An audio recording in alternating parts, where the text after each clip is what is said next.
आदर्श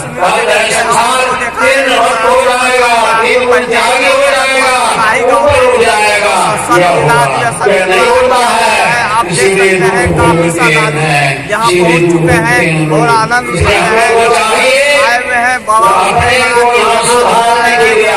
वो सुन रहे हैं। और आप यहाँ पर जगह से श्रद्धालु और आप काफी संख्या में श्रद्धालु आपको मिलेगा यहाँ पे।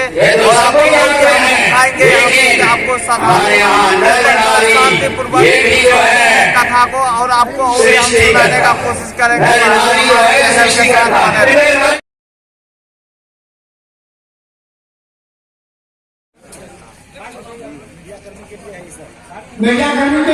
भावों तथा आदरणीय माताओं एवं भक्तिमती बहनों,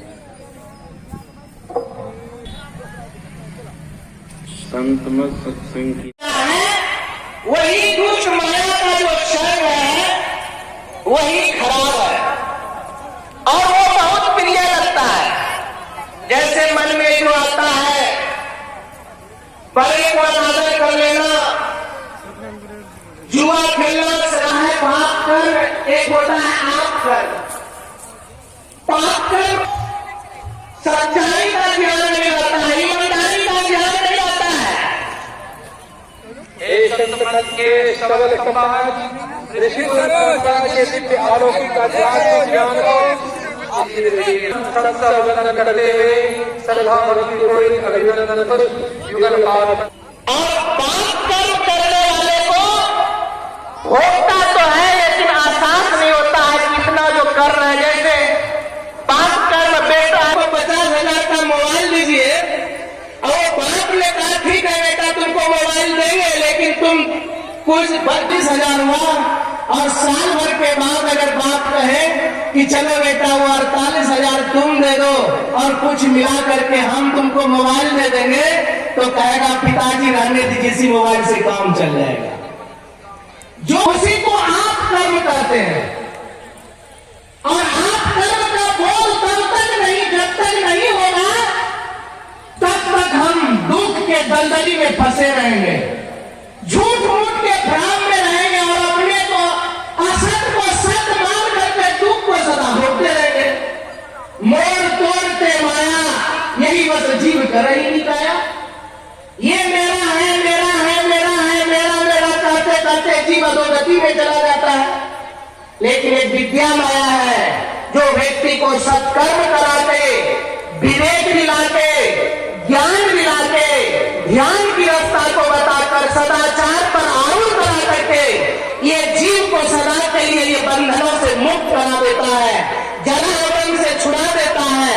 वही है विद्या माया। वो विद्या माया परमात्मा की प्रेरित होकर वो जीव को कुमार्ग में नहीं लेकर जाता है।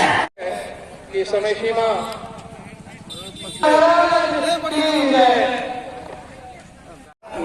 तीनों काल में सत्य नहीं है, वह असत्य है। बाबा का आगमन में पूरा ग्रामीण हर्ष उल्लास के साथ लेकर आ रहे हैं और आप देख सकते हैं पूरा सज धज करके साथ में लेकर आ रहे हैं। पूरा बाबा के साथ में देखिए कितना संख्या में आदमी है और पूरा बाबा अभी जो आ रहे हैं यहाँ पे जो सत्संग श्रद्धालु के सामने यहाँ स्टेज पे आएंगे और पूरा देख रहे हैं पूरा बाराती के साथ पूरा सज धज के आ रहे हैं। पूरा आपको दिखाने की कोशिश करेंगे।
शरणागतम गुरुदेव।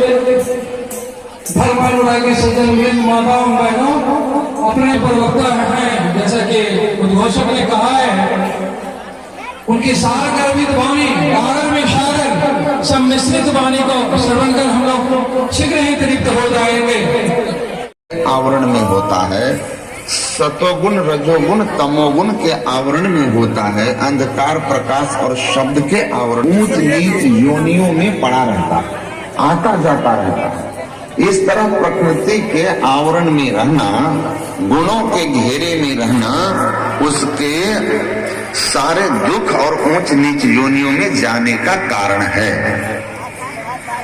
हमको परमात्मा की भक्ति करनी, और भक्ति कौन करेगा? जो संसार के विषयों में आसक्त नहीं हो।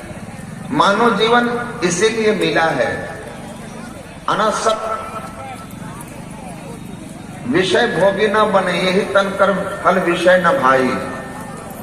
विषय भोगी न, भोगों में आसक्त न हो, वैराग्य में नहीं है। जो विषय भोग को जीवन का लक्ष्य नहीं बनाया है वह ज्ञानी है, और जिसने भोगों को जीवन का लक्ष्य बनाया, पद पैसा प्रतिष्ठा सम्मान धन वैभव यही जीवन का लक्ष्य बनाया, वह अज्ञानी है। भगवान राम ने भी कहा था, नर्तन पाई विषय मन देहि पलटति सुधाते सठ। आप कितनों पढ़े लिखे हो सकते हैं, लेकिन आप अज्ञानी माने जाएंगे अगर जीवन का लक्ष्य है संसार की उपलब्धि केवल और केवल आत्मज्ञान की प्राप्ति। आपके जीवन का लक्ष्य नहीं छूटती है। कमजोर पड़ती चना करते हुए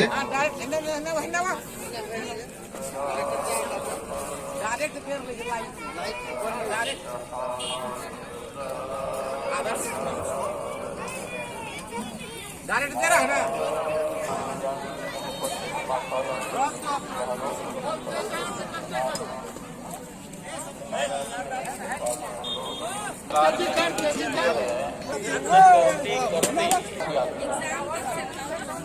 ये दो प्रकार की और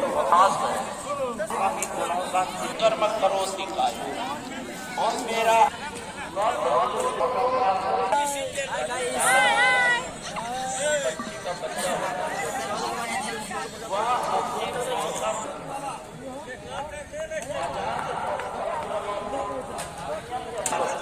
अगर आप चैनल के माध्यम से आपको पूरा वीडियो करके आपको और आपको मिला होगा। साथ ही बने रहने के लिए लाइक और शेयर